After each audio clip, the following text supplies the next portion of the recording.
Hello everyone, welcome to the woman of honour series. എല്ലാവർക്കും സുഖമെന്ന് വിശ്വസിക്കുന്നു. ഈ 2026 ഈ പുതുവർഷത്തിൽ ദൈവത്തിന് നന്ദി കരേറ്റുന്നു.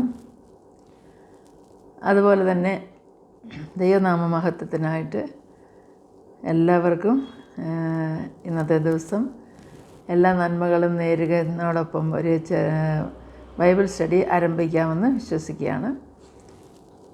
നമ്മളുടെ പുതിയ നിയമത്തിലുള്ള യാക്കോബ് എഴുതിയ ലേഖനം, അതായത് ദി എപ്പിസ്റ്റൽ ഓഫ് ജെയിംസ്, വളരെ ചെറിയ ഒരു പുസ്തകമാണ്. അപ്പോൾ അതിനെക്കുറിച്ച് വളരെ ഫ്രൂട്ട്ഫുള്ളായിട്ടുള്ള സ്റ്റഡീസ് ചെയ്യാമെന്ന് വിശ്വസിക്കുകയാണ്. ദൈവം അതിനുള്ള ജ്ഞാനത്തെയും വിവേകത്തെയും തരട്ടെ എന്ന് പ്രാർത്ഥിക്കുന്നു. എന്നെ കേൾക്കുന്ന നിങ്ങൾക്കെല്ലാവർക്കും ഇത് പ്രയോജനപ്പെടട്ടെ എന്ന് പ്രാർത്ഥിക്കുകയാണ്. ഈ ജെയിംസിൻ്റെ, അതായത് യാക്കോബിൻ്റെ ലേഖനം നമ്മൾ നോക്കുമ്പോൾ വളരെയധികം വിശ്വാസത്തോടൊപ്പം തന്നെ പ്രവൃത്തിക്കും പ്രാധാന്യം കൊടുക്കുന്ന ഒരു പുസ്തകമായിട്ട് നമുക്ക് കാണുവാൻ സാധിക്കും. അവരുടെ ശരിയായിട്ട് പറഞ്ഞു കഴിഞ്ഞാൽ അത് അഡ്രസ്സ് ചെയ്യുന്നത് ഇസ്രയേലിലെ 12 ട്രൈബ്സിന്, അതായത് 12 ഗോത്രത്തിൽ അങ്ങനെ ചിതറിക്കിടക്കുന്നതായ എല്ലാ നേഷൻസിനെയും അഡ്രസ്സ് ചെയ്തുകൊണ്ടാണ് അത് തുടങ്ങുന്നത്. ജെയിംസിൻ്റെ എപ്പിസ്റ്റൽ 1-ാം അധ്യായം 1-ാം വാക്യത്തിൽ പറയുന്നു. അതുപോലെ അത് ലെറ്റർ വന്നിട്ട് വളരെയധികം അതോറിറ്റിയോടുകൂടെ മറ്റുള്ള പ്രോഫറ്റ്സ് പറഞ്ഞിരിക്കുന്ന ആ സ്റ്റൈലും, അതുപോലെ തന്നെ സങ്കീർത്തനങ്ങളുടെ ഒരു ബ്യൂട്ടിയും കൂടെ ചേർന്നുള്ള ഒരു ലേഖനമാണെന്ന് പറയാൻ സാധിക്കും. അത് എല്ലാം ഒരു ജൂയിഷ് ഫ്ലേവർ നമുക്ക് കാണുവാൻ സാധിക്കും. ഈ ലെറ്ററിൽ യഹൂദന്മാരുടെ അവർക്ക് എഴുതുമ്പോൾ അവരുടെ ആ ഒരു ഫ്ലേവർ അതിൽ കാണുവാൻ സാധിക്കുന്നതാണ്. അതുപോലെ തന്നെ അത് ഒരു ഫസ്റ്റ് ഫ്രൂട്ട്സിനെ കുറിച്ച് പറയുന്ന പോലെ തന്നെ അവരുടെ കാര്യങ്ങളൊക്കെ എടുത്ത് പറയുന്നു. 1:18 അത് ലേവ്യ പുസ്തകം 23-ാം അധ്യായം 10-ാം വാക്യത്തിൽ റെഫർ ചെയ്തിട്ടുണ്ട്. അതുപോലെ അവരുടെ ജെയിംസിൻ്റെ, അതായത് യാക്കോബ് അവരുടെ ആൻസിസ്റ്റേഴ്സായിട്ടുള്ള അബ്രഹാമിനെ കുറിച്ച് പറയുന്നു 2-ാം അധ്യായം 21-ാം വാക്യത്തിൽ.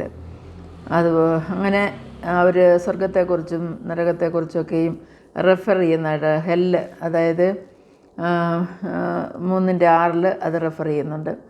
ദൈവത്തിൻ്റെ വളരെയധികം കരുണയും അവൻ്റെ അനുഗ്രഹങ്ങളെക്കുറിച്ചൊക്കെ പറയുമ്പോഴും യാക്കോബ് അപ്പോൾ അവിടെ ജൂയിഷ് ക്രിസ്ത്യൻസിനെ എല്ലായിടത്തും സ്കാറ്ററായി അത് ഈസ്റ്റേൺ പാർട്ടിലേക്കും അതുപോലെ തന്നെ ബാബിലോണിയ, മെസപ്പൊത്താമിയ അവിടെയൊക്കെയും പോയി പാർക്കുന്നതായ ക്രിസ്ത്യാനികളായിട്ടുള്ളവരെ അഡ്രസ്സ് ചെയ്യുന്നതായിട്ടും നമുക്ക് കാണാൻ സാധിക്കും.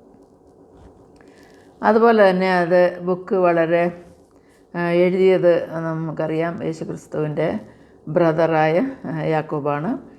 അതുപോലെ പറയുമ്പോൾ അതിൻ്റെ ജെറുസലേമിലുള്ള, അതായത് അത്താനാസിയോസ്, അഗസ്റ്റിൻ, അതുപോലുള്ള ഏർലി റൈറ്റേഴ്സായിട്ടുള്ള അവരൊക്കെയും, അതുപോലെ Cyril of Jerusalem, Eusebius, Oregon, അങ്ങനെയുള്ള വേദപണ്ഡിതരൊക്കെ ഈ ലെറ്റർ വന്നിട്ട് യേശുക്രിസ്തുവിൻ്റെ സഹോദരനായ ജെയിംസാണ് എഴുതിയതെന്ന് എടുത്തു പറയുന്നു, അതിനെ സപ്പോർട്ട് ചെയ്ത് പറയുന്നു. നമ്മൾ ഈ ബുക്കിൽ നോക്കുമ്പോൾ നമുക്ക് യാക്കോബ് അപ്പോസ്തലൻ യേശുക്രിസ്തുവിൻ്റെ സെർമൺ ഓഫ് ദ മൗണ്ട് എന്നുള്ള ആ കാര്യത്തെക്കുറിച്ച് അതിൽ പറയുന്നതായ അതേ കാര്യങ്ങൾ ഇവിടെ എടുത്തു പറയുന്നതായിട്ട് കാണാൻ സാധിക്കും. അതുപോലെ തന്നെ വളരെയധികം കാര്യങ്ങൾ, യേശു പറഞ്ഞ കാര്യങ്ങൾ അതിൽ റെഫർ ചെയ്തിട്ടുണ്ട്. അതുപോലെ തന്നെ നോക്കുകയാണെങ്കിൽ ഈ ബുക്കിൻ്റെ നേച്ചർ നോക്കിക്കഴിഞ്ഞാൽ അത് നേച്ചറിനെ, അതായത് പ്രകൃതിയെ പല പ്രാവശ്യം അത് റെഫർ ചെയ്യുന്നതായിട്ട് കാണാൻ സാധിക്കും. 1:6 വേവ്സ് ഓഫ് ദ സീ, അതായത് സമുദ്രത്തിലെ ഓളങ്ങളെ അതുപോലെ തന്നെ കടലിലെ കാറ്റിനെയൊക്കെ റെഫർ ചെയ്യുന്നതായിട്ട് കഴിയും. അതുപോലെ തന്നെ വൈൽഡ് ഫ്ലവർ, അതുപോലെ തന്നെ സൂര്യൻ്റെ ചൂടിനെക്കുറിച്ചും അതുപോലെ ഫ്ലവേഴ്സ് ബ്ലോസം ആകുന്നതിനെക്കുറിച്ചും ഒക്കെയും റെഫർ ചെയ്യുന്നതായിട്ട് നമുക്ക് കാണാൻ സാധിക്കും. അതുപോലെ നോക്കിക്കഴിഞ്ഞാൽ വളരെയധികം അനുഗ്രഹകരമായിട്ടുള്ള ഒരു ലേഖനമാണ് യാക്കോബ് എഴുതിയ ലേഖനം. അതിൽ പ്രത്യേകമായിട്ട് പറയുമ്പോൾ, ഞാൻ വളരെയധികം വർഷങ്ങൾക്ക് മുമ്പ്, അതായത് ഐ തിങ്ക് 1990s ഇത് വർഷമാണെന്ന് എനിക്ക് കറക്റ്റായിട്ട് ഓർമ്മയില്ല, ഞാൻ ഈ പുസ്തകം അത്ര ഫെമിലിയർ അല്ലെങ്കിലും ഞാൻ വായിക്കുവാനിടയായി. വായിച്ചപ്പോൾ എനിക്ക് ഇതിൽ നിന്നും വളരെ ഇതായിട്ട് തോന്നിയ ഒരു വാക്യമാണ് 1-ാം അധ്യായം 27-ാം വാക്യം.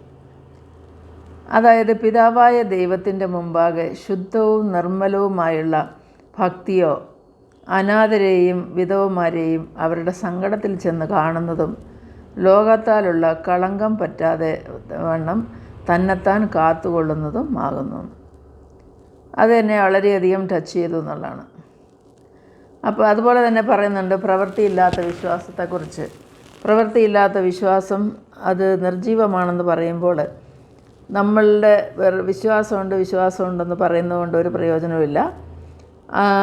അതുപോലെ നമ്മൾ പ്രവൃത്തിയോടൊപ്പം വിശ്വാസത്തോടൊപ്പം പ്രവൃത്തിയും ആവശ്യമാണെന്നുള്ളത്. അതായത് 2-ാം അധ്യായം 17-ാം വാക്യത്തിൽ നമ്മൾ ഇങ്ങനെ വായിക്കുന്നു, അങ്ങനെ വിശ്വാസവും പ്രവൃത്തികളില്ലാത്തതായാൽ സ്വതവേ നിർജീവമാകുന്നുവെന്ന്. അതുപോലെ നമ്മൾ പ്രവർത്തിക്കാതെ വിശ്വാസം മാത്രം ഉണ്ടെന്ന് പറഞ്ഞിട്ട് അതുകൊണ്ട് മറ്റുള്ളവർക്ക് ഒരു പ്രയോജനമില്ല. 2-ാം അധ്യായത്തിൽ അത് പ്രത്യേകമായിട്ട് ഇങ്ങനെയാണ് പറയുന്നത്. 2-ാം അധ്യായം 15-ാം വാക്യം, ഒരു സഹോദരനോ സഹോദരിയോ നഗ്നരും അഹോവൃത്തിക്ക് വകയില്ലാത്തവരുമായിരിക്കെ നിങ്ങളിലൊരുത്തൻ അവരോട് സമാധാനത്തോടെ പോയി തീ കായുകയും വിശപ്പടക്കുകയും ചെയ്യുവീനെന്ന് പറയുന്നതല്ലാതെ ദേഹരക്ഷയ്ക്ക് ആവശ്യമുള്ളത് അവർക്ക് കൊടുക്കാതിരുന്നാൽ ഉപകാരം എന്ത്? അങ്ങനെ വിശ്വാസവും പ്രവൃത്തികളില്ലാത്തതായാൽ സ്വതവേ നിർജീവമാകും. അപ്പോൾ വിശക്കുന്നവൻ അപ്പം കൊടുക്കാൻ കർത്താവ് പറഞ്ഞിട്ടുണ്ട്. അതുപോലെ നമ്മൾ ഒരു കഷ്ടത്തിലായിരിക്കുന്ന മനുഷ്യന് അവർക്ക് ആവശ്യമായിരിക്കുന്ന സഹായം ചെയ്യാതെ വേദവചനം മാത്രം പറഞ്ഞുകൊണ്ട് ആശ്വസിപ്പിച്ച് കഴിഞ്ഞാൽ അവരുടെ വയറിൻ്റെ വിശപ്പ് അടക്കാനും പറ്റത്തില്ല, അവർക്ക് സമാധാനത്തോടെ പോയി തീ കായാനും സാധിക്കത്തില്ലെന്നുള്ളതാണ്. അപ്പോൾ കർത്താവ് പറഞ്ഞിട്ടുണ്ടല്ലോ, കൂട്ടുകാരനെ നിന്നെപ്പോലെ തന്നെ സ്നേഹിക്കണമെന്ന്. അതേ വാക്യം 2-ാം അധ്യായം 8-ാം വാക്യത്തിൽ ഇവിടെ പറയുന്നു, എന്നാൽ കൂട്ടുകാരനെ നിന്നെപ്പോലെ തന്നെ സ്നേഹിക്കണമെന്ന് തിരുവെഴുത്തിന് ഒത്തവണ്ണം രാജകീയ ന്യായപ്രമാണം നിങ്ങൾ നിവർത്തിക്കുന്നുവെങ്കിൽ നന്ന്, മുഖപക്ഷം കാണിച്ചാൽ പാപം ചെയ്യുന്നു. നമ്മൾ കൂട്ടുകാരനെ സ്നേഹിക്കണമെന്ന് മാത്രമല്ല ശത്രുവിനെയും സ്നേഹിക്കാൻ പറയുന്നുണ്ട്. ഇവിടെ അതായത് നമ്മൾ മോടിയുള്ള വസ്ത്രം ധരിച്ചവരോടും പാവപ്പെട്ടവരോടുമൊക്കെ വേറെ വ്യത്യാസം കാണിക്കാതെ നമ്മൾ ദൈവത്തിൻ്റെ സന്നിധിയിൽ വളരെയധികം വിശ്വാസത്തോടൊപ്പം തന്നെ പ്രവൃത്തിയുള്ളവരായിട്ട് ജീവിക്കണമെന്നാണ് നമ്മളെ യാക്കോബ് പഠിപ്പിക്കുന്നത്. അതുപോലെ തന്നെ നോക്കുമ്പോൾ നമുക്കറിയാം പലവിധമായ നമ്മൾ സംശയിക്കാതെ വിശ്വസിക്കണം എന്ന് പറയുന്നുണ്ട്. അതായത് 1-ാം അധ്യായത്തിൽ നമുക്കത് കാണാൻ സാധിക്കും. 1-ന്റെ 6 എന്നാൽ അവൻ ഒന്നും സംശയിക്കാതെ വിശ്വാസത്തോടെ യാചിക്കണം. സംശയിക്കുന്നവൻ കാറ്റടിച്ച് അലയുന്ന കടൽ തിരയ്ക്ക് സമനാണെന്ന് പറയുന്നു. അതുപോലെ നമ്മൾ അസ്ഥിരരാകാതെ ഇരുമനസ്സുള്ളവരാകാതെ സംശയം കൂടാതെ ദൈവത്തിൽ വിശ്വസിച്ച് അവനിൽ ആശ്രയിച്ച് നമ്മളുടെ വിശ്വാസം കാത്തുകൊള്ളണമെന്നാണ് നമ്മളോട് ഇവിടെ പ്രബോധിപ്പിക്കുന്നത്. അതുപോലെ നമ്മൾ നോക്കിക്കഴിഞ്ഞാൽ അബ്രഹാമിനെ കുറിച്ച് പറയുന്നത് ഇങ്ങനെയാണ്, അബ്രഹാം ദൈവത്തെ വിശ്വസിക്കുകയും അത് അവന് നീതിയായി കണക്കിടുകയും ചെയ്തു എന്നുള്ള തിരുവെഴുത്തുകൾ നിവൃത്തിയായി അവർ ദൈവത്തിൻ്റെ സ്നേഹിതനെന്ന് പേര് പ്രാപിച്ചു എന്ന് പറയുന്നു. അപ്പോൾ ഒരു മനുഷ്യൻ പ്രവൃത്തിയില്ലാതെ വെറും വിശ്വാസം ഉണ്ടെന്ന് പറഞ്ഞിട്ട് കാര്യമില്ല. നമ്മൾ ആത്മാവില്ലാത്ത ശരീരം പോലെ നിർജ്ജീവമാണെന്നാണ്, പ്രവൃത്തിയില്ലാത്ത വിശ്വാസം അതിന് സമമാണെന്നാണ് യാക്കോബ് അപ്പോസ്തലൻ നമ്മളെ ഓർമ്മിപ്പിക്കുന്നത്. പിന്നീട് നോക്കുകയാണെങ്കിൽ നമ്മുടെ നാവിനെക്കുറിച്ച് 3-ാം അധ്യായത്തിൽ പറയുന്നത് നമ്മൾ വാക്കിൽ തെറ്റിപ്പോകാതെ തന്നെത്താനെ സൂക്ഷിക്കണം എന്നുള്ളതാണ്. നാവിനെ കടിഞ്ഞാണിട്ട് സൂക്ഷിക്കുന്നവൻ ശരീരത്തെ മുഴുവനും സൂക്ഷിക്കുന്നെന്ന് പറയുന്നു. വളരെയധികം പ്രശ്നങ്ങളുണ്ടാക്കുന്ന ഒരു അവയവമാണ് നമ്മുടെ ശരീരത്തിലുള്ള നാവെന്ന് പറയുന്ന ചെറിയ അവയവമെങ്കിലും അത് വല്ലാണ്ട് പ്രശ്നം ഉണ്ടാക്കുന്നതാണ്. അതായത് 3-ാം അധ്യായം 5-ാം വാക്യത്തിൽ ഇങ്ങനെ പറയുന്നു, അങ്ങനെ തന്നെ നാവും ചെറിയ അവയവമെങ്കിലും വളരെ വമ്പ് പറയുന്നു. കുറഞ്ഞ തീ എത്ര വലിയ കാട് കത്തിക്കുന്നു, നാവും ഒരു തീ തന്നെ. നമുക്കറിയാം ഇന്ന് പല പ്രശ്നങ്ങൾക്കും പല ലഹളകൾക്കും അതുപോലെ തന്നെ വളരെയധികം പ്രയാസങ്ങളുണ്ടാക്കുന്നതാണ് നമ്മുടെ കമ്മ്യൂണിക്കേഷനിൽ വരുന്ന ഓരോ വാക്കുകളുടെ ഇത്. നമ്മൾക്ക് വീണ വാക്കുകൾ തിരിച്ചെടുക്കാൻ പറ്റത്തില്ലെന്ന് നമുക്കറിയാം. അത് വളരെ സൂക്ഷിച്ച് കൈകാര്യം ചെയ്യേണ്ട കാര്യമാണ്. നമ്മുടെ വാക്കുകളെ നമ്മൾ സൂക്ഷിക്കണം, നല്ലത് മാത്രം പറയുവാനായിട്ട് നമ്മൾ ശീലിക്കണം എന്നുള്ളതാണ്. അതുപോലെ തന്നെ നമ്മുടെ വായിൽ നിന്ന് സ്തോത്രവും ശാപവും ഒരേപോലെ പുറപ്പെടലെന്നാണ് പറയുന്നത്. നാവിനെ മനുഷ്യർക്ക് മരുക്കാവുന്നതല്ല, അതുപോലെ തന്നെ ആണ് അത് ഒരു വലിയ മരണകരമായ വിഷം പോലെയാണെന്ന് ഇവിടെ യാക്കോബ് എടുത്ത് പറയുന്നു. അപ്പോൾ നമ്മളുടെ വായിലെ അവയവമായിരിക്കുന്ന നമ്മുടെ നാവ് അത് എത്രമാത്രം ഇമ്പോർട്ടൻ്റ് ആണെന്നും അതിൽ നമ്മൾ എത്രമാത്രം സൂക്ഷിക്കണമെന്നുമാണ് നമ്മളോട് ഇവിടെ പ്രബോധിപ്പിക്കുന്നത്.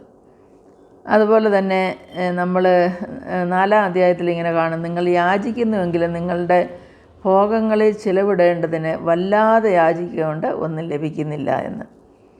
അപ്പോൾ നമ്മൾ ആവശ്യമായിരിക്കുന്നത് മാത്രം ദൈവത്തോട് നമ്മൾ യാചിക്കണം. നമ്മൾ മറ്റുള്ളവരോട് അസൂയപ്പെടുകയല്ല. മറ്റുള്ളവരുടെ സമൃദ്ധി കണ്ടുകൊണ്ട് എനിക്ക് അതുപോലെ ചിലവിടാനായിട്ട് എനിക്ക് ഇല്ലല്ലോ എന്ന് പറഞ്ഞിട്ട് നമ്മളെല്ലാത്തിനും വേണ്ടി പ്രാർത്ഥിച്ചാൽ അതൊക്കെ അല്ലാതെ യാചിക്കുന്നതുകൊണ്ട് ഒന്നും ലഭിക്കുകയില്ലെന്നാണ് ഇവിടെ പറയുന്നത്. അപ്പം കർത്താവിൻ്റെ സന്നിധിയിൽ താഴുവാനാണ് നമ്മളോട് പറയുന്നത്.